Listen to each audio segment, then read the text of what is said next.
Welcome to the Confident Brushstrokes podcast with your host, Stephanie Paige Thompson. Stephanie is a young but internationally celebrated representational artist. On this podcast, Stephanie will interview other living master artists as well as answer questions from representational artists around the globe. We'll share practical insights to help you create with more clarity, conviction, and joy. Let's get into it. Welcome, everyone, to the inaugural first edition of the Confident Brushstrokes podcast. I'm Adam Eek, but you're all here to learn more from Stephanie Paige Thompson. Stephanie, introduce yourself to the audience. Hi, I'm Stephanie. I've been painting seriously for the last 11 years, started when I was still a teenager, and I have since grown a career as a representational artist. I teach online, and now I have a podcast. Yeah, how does it feel to have your first podcast? It's wonderful. I'm looking forward to it. Good.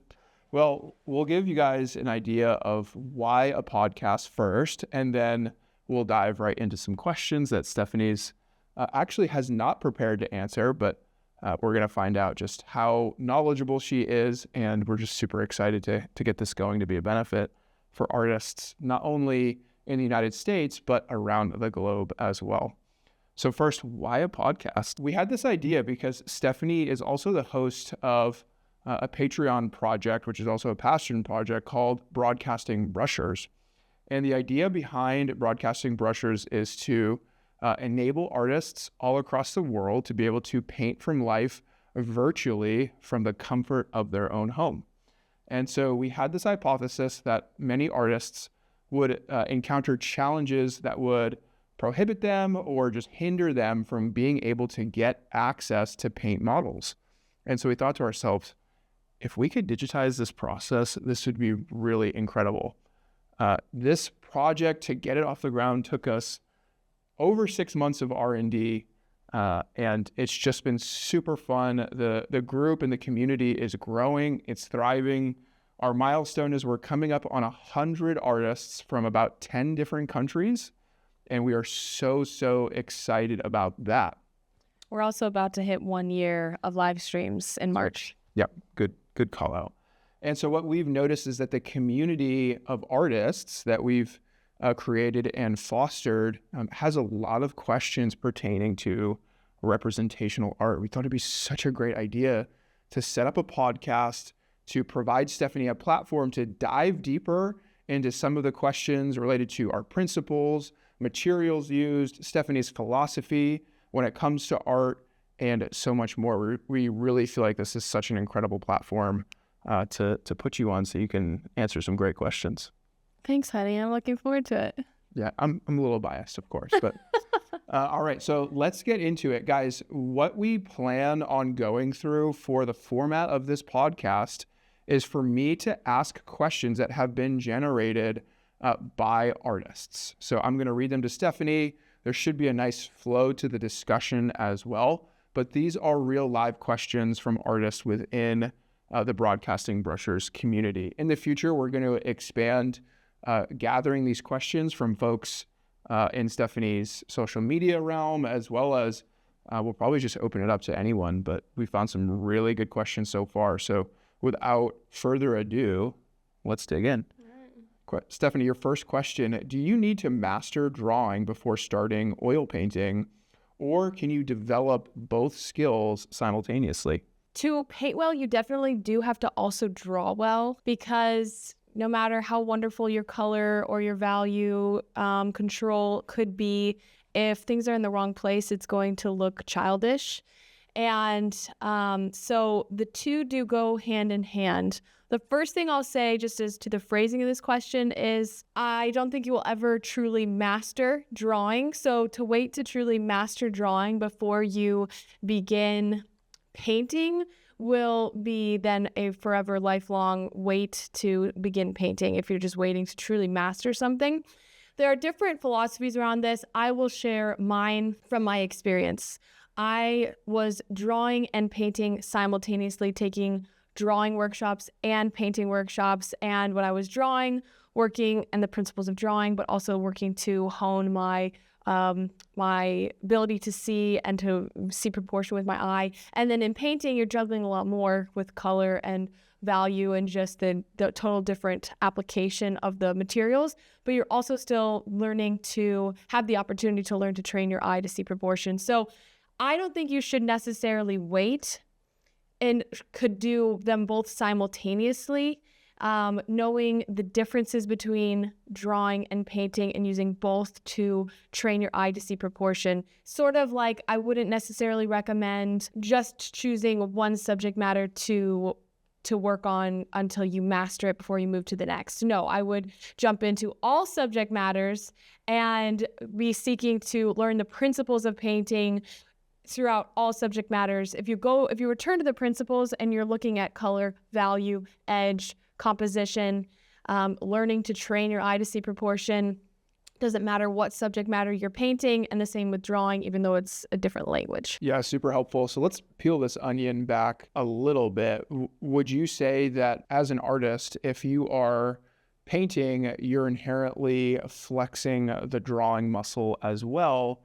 Or would you say, I really recommend spending time focusing on drawing exercises exclusively, regardless of where you're at as an artist? If you're brand new to painting and you have a very clear weak spot in drawing, if you are doing portraits and they do not look anything like the person and it's a big struggle for you, there's definitely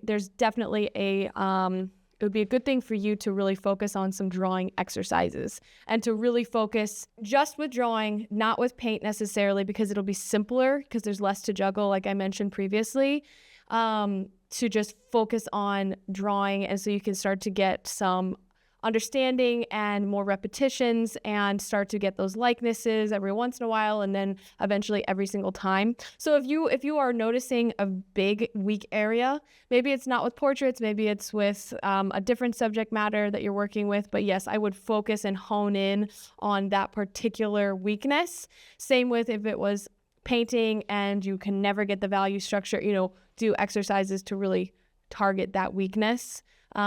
And if getting the likeness is really tough for you, I would sort of stick with just dry media for a while or a very limited palette painting to work on training your eye to see proportions.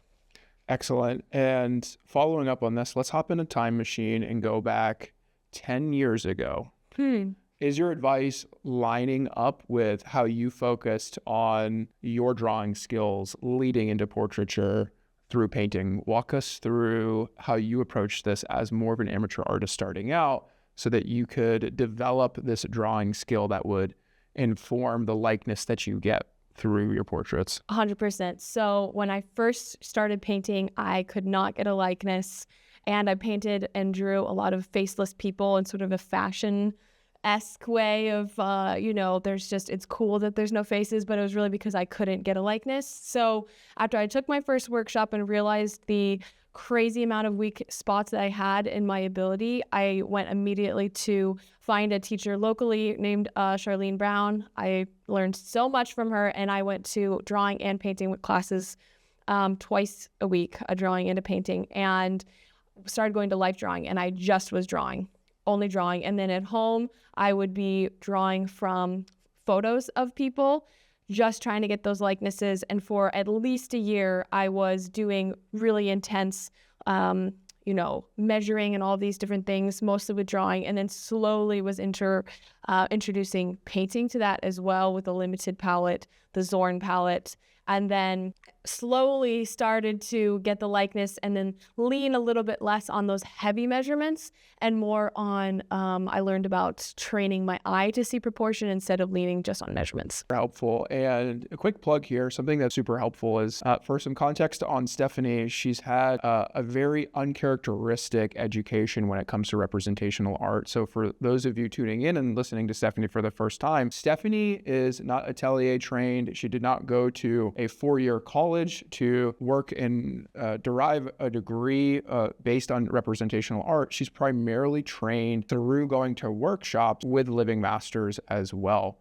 And we're really proud to announce that Stephanie is developing a short form curriculum based on art principles as well. And the next topic that we're going to be focusing on is drawing. So we're super excited about that. Stephanie's really going to dig into how to approach drawing and then follow up with some very practical exercises to help you draw and improve that skill set as well. So it's super, super helpful. All right, second question, changing gears a little bit. This artist asks, hey, Stephanie, I've used student grade paint for 6 years and I recently tried professional grade paint, but I honestly couldn't tell much difference at all. What am I missing? And what should paint actually do when it hits the canvas? I would want to know what this artist's palette of colors is, because depending on the pigment that they are using, the student grade might not be a huge difference.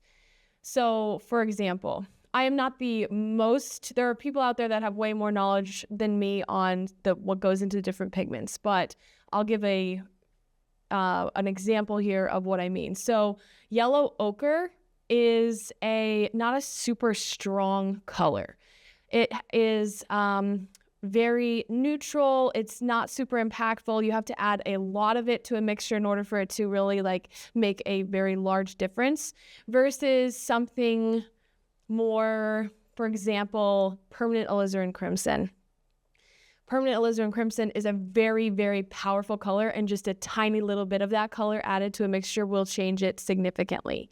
So if this artist was using yellow ochre student grade paint versus a yellow ochre professional grade paint, and depending on what brand of professional grade paint that they're using, because there are then levels of professional grade paint, it could make a very negligible difference to them because it's not a super strong pigment already. The thing that is tricky about student grade paint is they will use fillers instead of true pigment. So if you will hold a tube of, it will be called alizarin crimson or even alizarin crimson hue instead of permanent alizarin crimson in the student grade. That tube, that hue, alizarin crimson student grade will be much lighter, literally by feel, than a professional grade of permanent alizarin crimson. And the name will even tell you that it's using fillers and sort of a synthetic color rather than the true pigment. So this is again true with cadmiums. A true cadmium has a really intense, powerful change, makes a big change to a color mixture. But if you go to a student grade, it will probably be called cadmium yellow hue. It will be a lighter tube. It won't be as powerful. You'll have to add a lot of it to the mixture in order to create the effect. And then even then, if you add a lot to it, it just doesn't have the same punch because it's full of fillers. It's not the true pigment. So depends. For this artist, I would say, what colors are you using? And then give yourself a little bit of time and start to really just pay attention to how much you're adding into every mixture, because it might not necessarily be, oh my gosh, all of a sudden my colors, I'm a colorist now because I changed my color, the brand of paints that I'm using.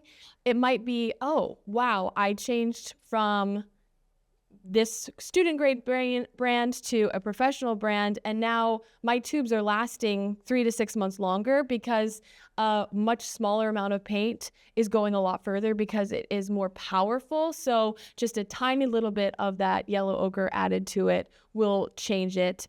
Again, the alizarin crimson example, it's just a very powerful pigment. The cadmiums are powerful. So I think that certain colors are very important to have a very high quality paint, but then some other colors that are less powerful overall, you could get away with maybe a lesser quality brand. And then the second part of that question, what should paint do when it hits the canvas? Such a good question. When I figure it out, when I'm in heaven, I will let you know. That is, if we knew the answer to this question, I think we would all stop painting, because that's the carrot in front of us every time we come to the easel. And instead of asking, what should it do? I would ask myself, what can it do? And that's what I'm asking myself every single time I come up to the easel. What can paint do when it hits the canvas? What properties does it have? How can I create something different than I created yesterday?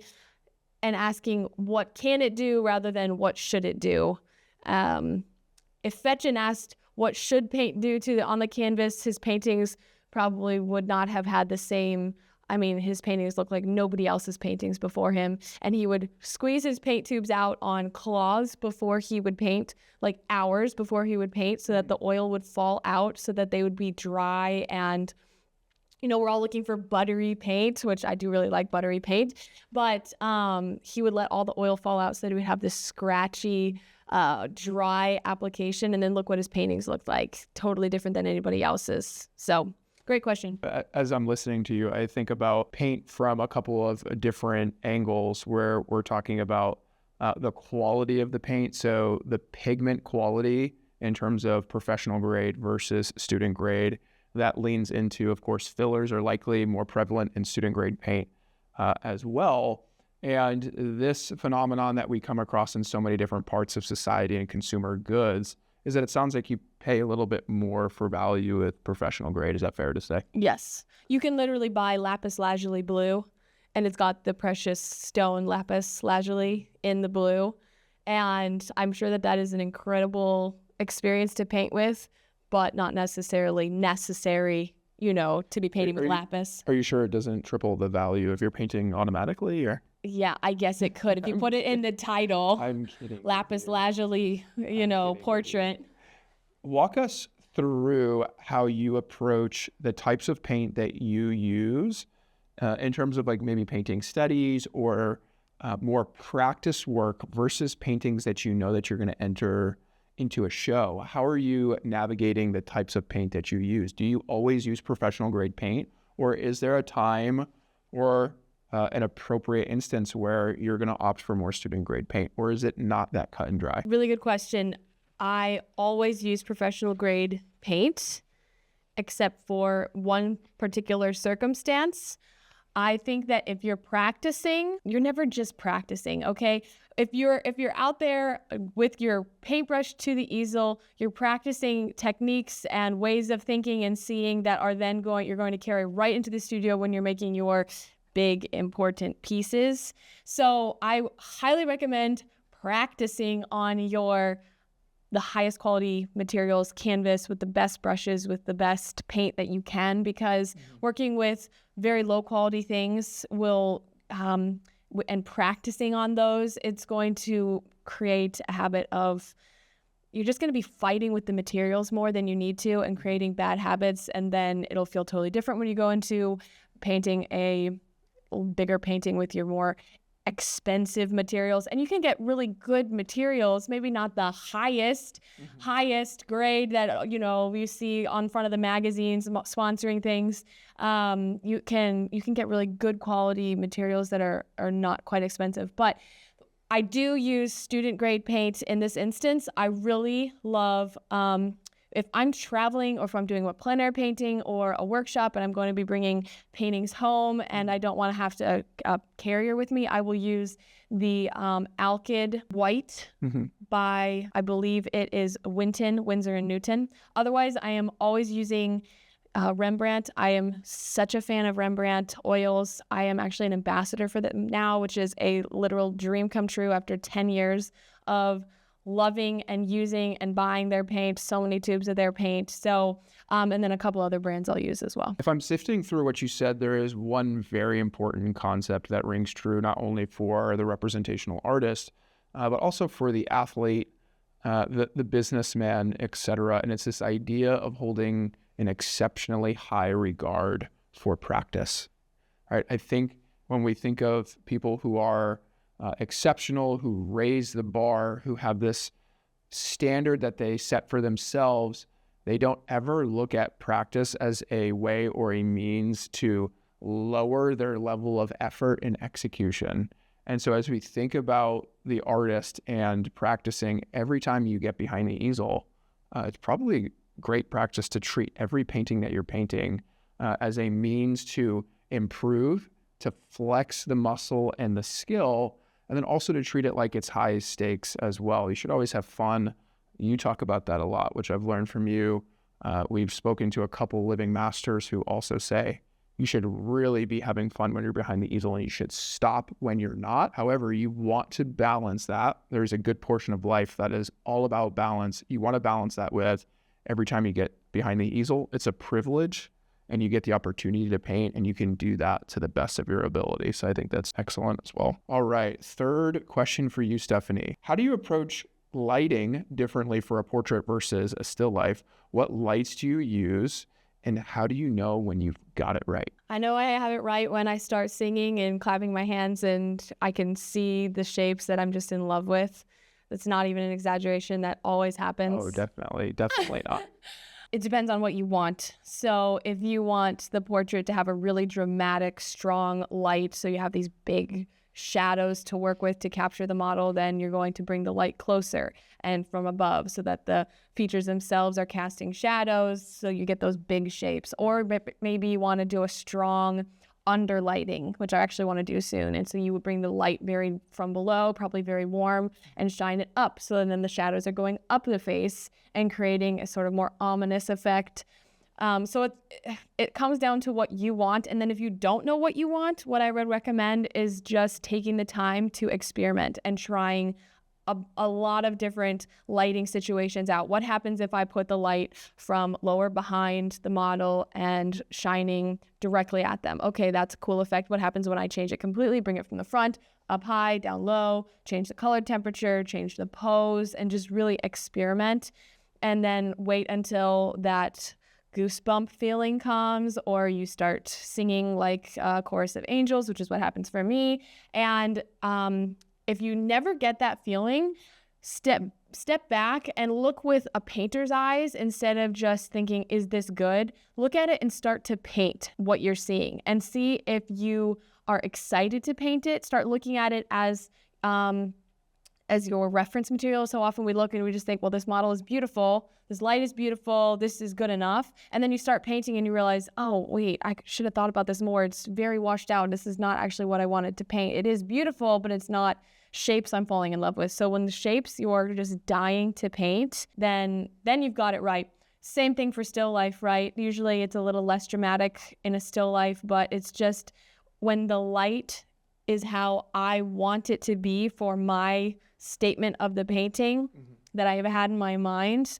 When the voice is my voice, I'm singing, when it's just, it feels like the painting is beginning to paint itself in my mind, then I've got it right. We've spent some time with some living masters as well. And one of the things that we've noticed with how still life is lit, the subjects, especially if they're metallic and they're shiny, right? How do we position lighting in such a way that really shows these gorgeous highlights? Right. Right. How does the light then become most conducive to what you're painting? Yep. And then as well as you're angling your lighting, what shadows are created? How is this, like you said, how is this telling such an interesting story? And from a lighting perspective, this falls on me a tad bit. I'm the one who has been investing in the lighting for our setup and for the broadcasting brusher setup, which is incredibly important that we get this right. We are still students of lighting and posing. Stephanie's excellent at it, but there's a whole new component of this live streaming, right? And what is the camera catching?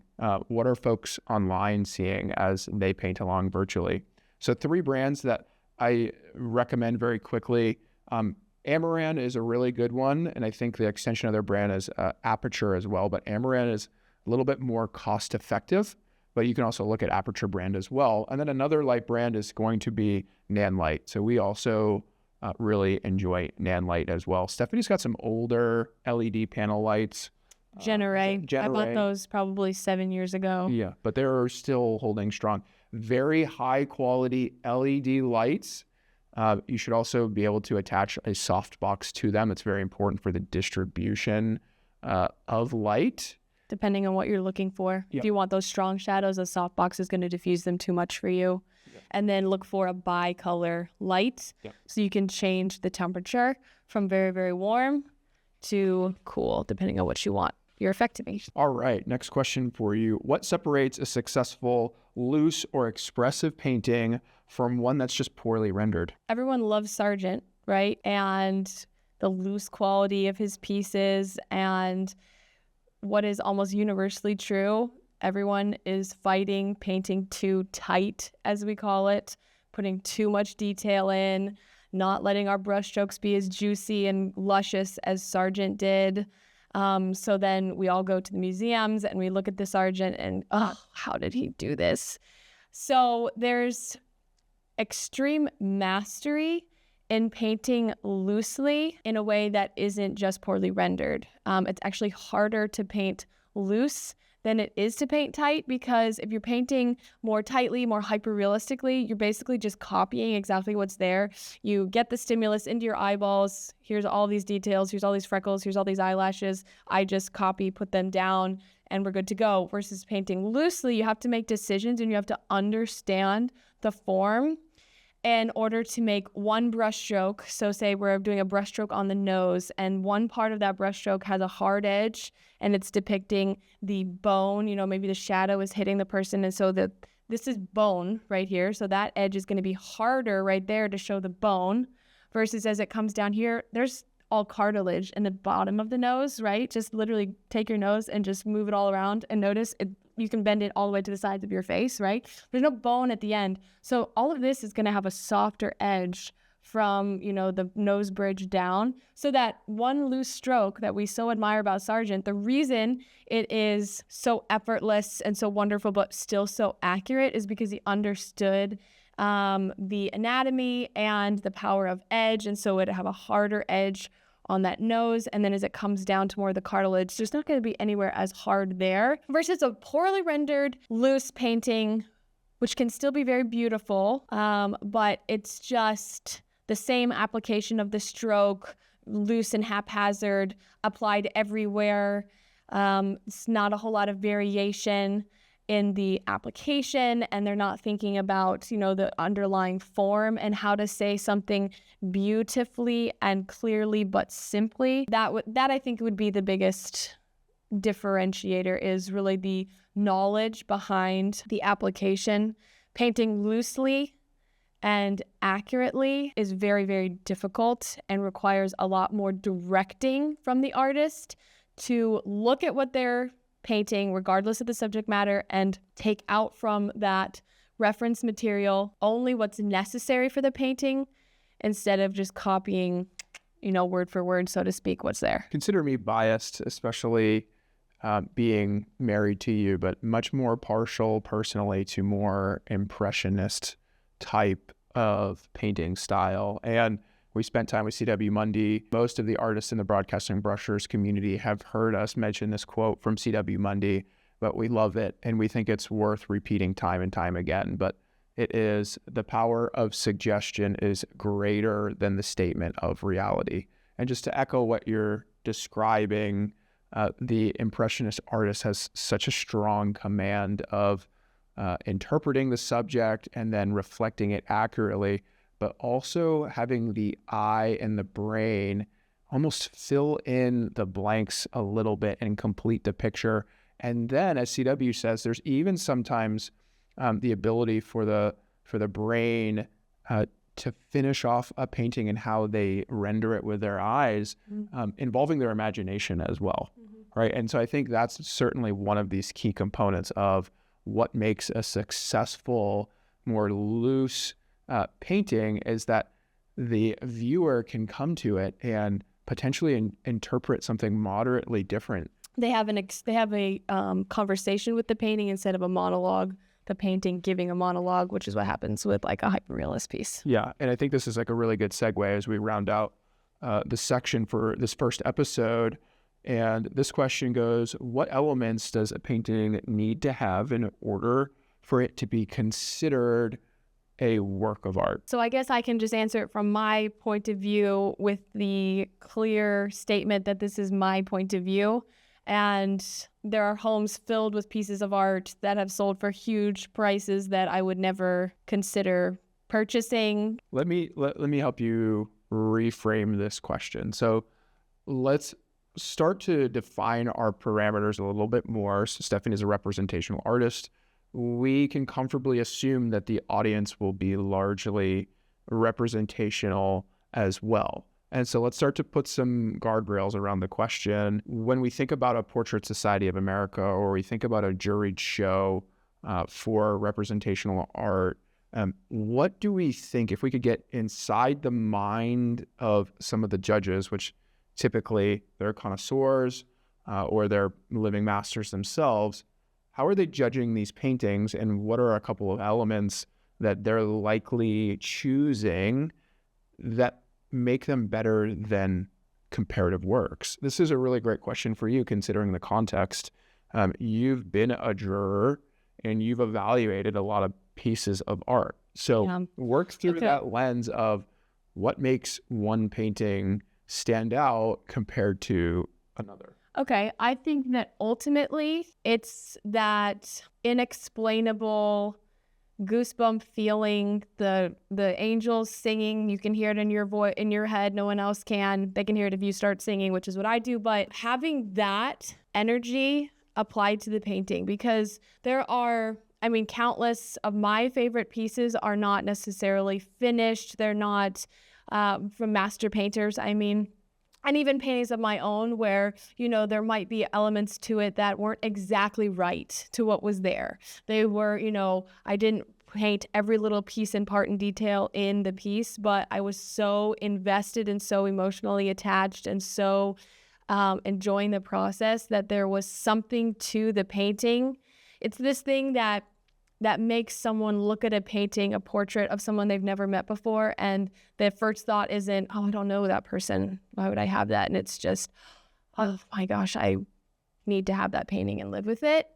I think that regardless of the subject matter, that sort of spark, that creative drive, that excitement from the artist makes such a huge difference. And you know it too. If you're an artist that's listening and you have done a landscape plein air piece and you were frustrated that, you know, the pieces and parts weren't necessarily in the perfect spot and you didn't control things quite the same way. So then you think, okay, well, I'm going to bring it into the studio and then make the big masterpiece. You start in the big masterpiece and it doesn't have the same, you know, it doesn't have that feel to it because you're working from a photo. You don't have the wind in your hair. You don't have the reality that the sun is going to set on you, and this push to really experience in that sort of communion with the landscape that you're painting. And it actually is much harder to paint that finished piece in the studio, even though you're comfortable, you're on your best easel and you have the study.